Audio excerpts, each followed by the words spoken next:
Shalom Bapak Ibu Saudara, perenungan firman Tuhan kita terambil dari 1 Samuel 17 ayat 40 sampai ke 58. Saya akan bacakan bagi kita semua dari ayatnya 40 sampai ayatnya yang ke-45.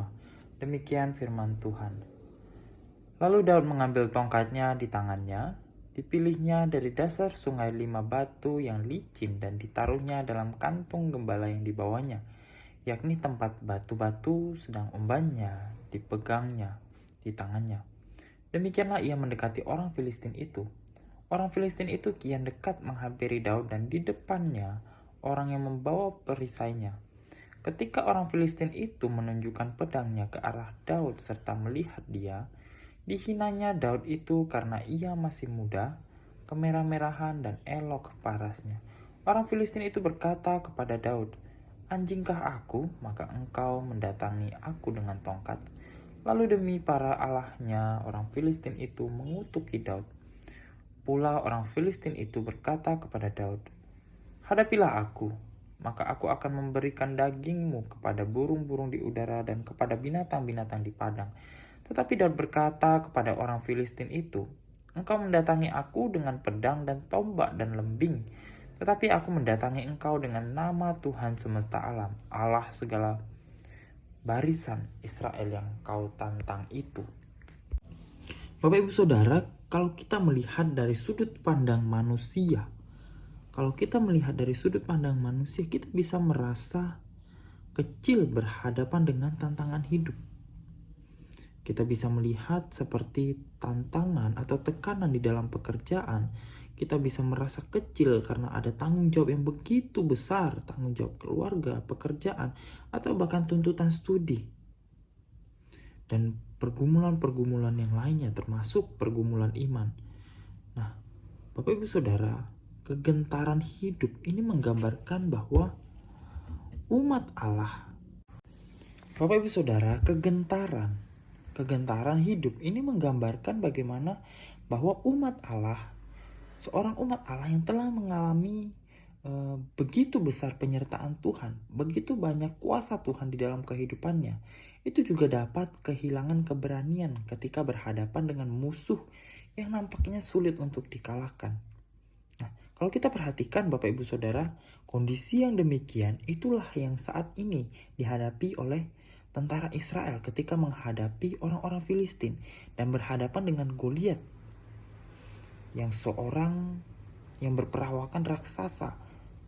Nah, Bapak Ibu Saudara, Goliat kalau kita lihat di dalam Alkitab begitu ya, Goliat dicatat bertinggi badan 6 hasta, sejengkal atau kurang lebih 2,9 meter. Terlebih Bapak Ibu Saudara, ia mengenakan baju zirah seberat 5.000 shikal tembaga atau setara 57 kg. Dan kalau diperhatikan apa yang dibawa Goliat, dia bersenjata tombak yang mata tombaknya itu terbuat dari 600 shikal besi atau sekitar 6,8 kg. Nah, kalau diperhatikan Bapak Ibu Saudara, Goliat tidak hanya besar, tetapi dia juga kuat secara fisik. Namun Bapak Ibu Saudara, ini juga menggambarkan kekuatan yang menentang kuasa Allah. Kalau kita perhatikan Daud di hadapan Goliat, kita kadang Bapak Ibu Saudara merasa kita tidak kuat, kita tidak cukup kuat, kita tidak berpengalaman, kita merasa tidak diperhitungkan secara dunia. Nah, ketika kita menghadapi kondisi yang demikian Bapak Ibu Saudara, mungkin sekali kita merasa tidak berdaya karena menghadapi tantangan. Nah, namun Bapak Ibu Saudara, kalau kita perhatikan dari kisah Daud ini, firman Tuhan hendak mengingatkan kepada setiap kita bahwa kemenangan sejati itu tidak bergantung pada kekuatan fisik atau strategi manusia, tetapi pada kepercayaan penuh kepada Tuhan. Kita bisa melihat bagaimana Daud berkata dengan lantang, "Aku mendatangi engkau dengan nama Tuhan semesta alam." Nah, keberanian yang ditunjukkan oleh Daud itu bukan karena ia merasa hebat, tetapi keberanian yang didapat oleh Daud itu karena ia tahu bahwa siapa yang menyertainya. Bapak Ibu Saudara, seringkali di dalam kehidupan kita dituntut untuk mandiri, kita dituntut untuk menjadi kuat. bahkan dengan cara menyembunyikan kelemahan kita dan ketakutan kita ketika menghadapi sebuah tantangan yang kita lihat itu besar di dalam kehidupan kita.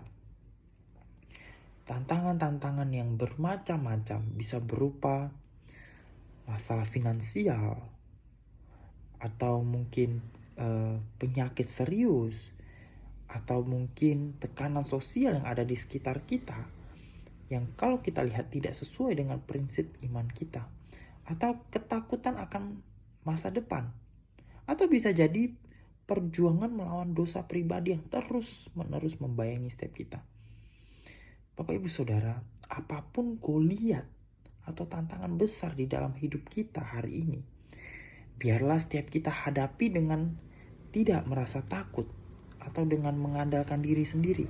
Tetapi yang harus kita lakukan adalah biarlah setiap kita datang kepada Tuhan, mengakui seluruh kelemahan dan ketakutan kita.